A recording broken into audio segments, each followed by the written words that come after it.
This isn't just a hole in the ground.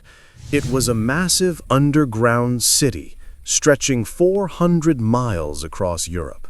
But the biggest enemy here wasn't the bullets, it was the mud. Without these wooden duckboards, soldiers would simply sink and drown in the sludge. To stay alive, they reinforced the walls with millions of rotting sandbags.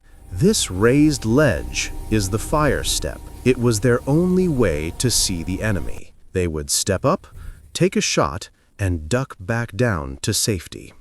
And when the heavy shelling started, they went deeper underground, into cramped, rat-infested dugouts carved right into the wet clay.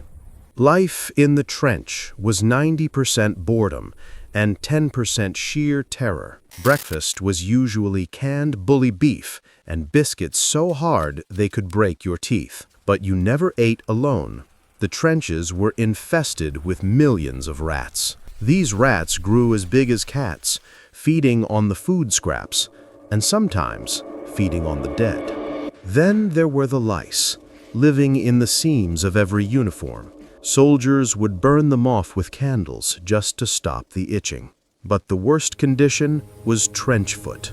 Standing in wet socks for days caused the feet to swell and rot. A fresh pair of dry socks was worth more than gold.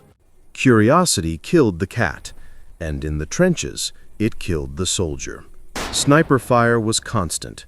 You never showed your head above the line. Instead, they used periscopes to spy on the enemy safely. But walls couldn't stop the silent killer, gas. Mustard gas was heavier than air. It sank right into the trenches like water.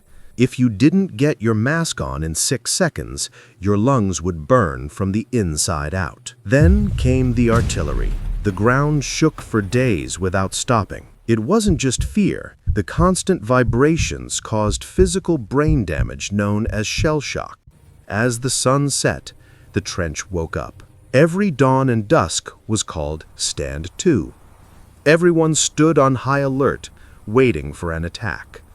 Between the armies lay no man's land, a maze of craters and wire. At night, brave souls crawled out here to repair the wires or spy on the enemy lines. In the quiet moments, they wrote letters by candlelight, trying to describe this muddy hell to their families back home. Millions of men lived here. Millions died here. In a city built of mud, blood, and tears. This was the reality of the trench soldier.